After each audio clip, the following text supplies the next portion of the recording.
Italia sin hablar italiano. ¿Es posible? Una de las preguntas más comunes de los inmigrantes hispanohablantes es saber si se puede vivir y trabajar en Italia sin hablar italiano.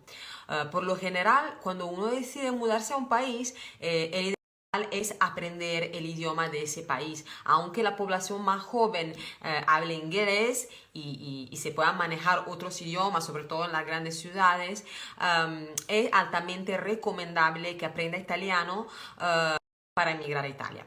Sin embargo, no se tiene que preocupar porque para eso estoy yo.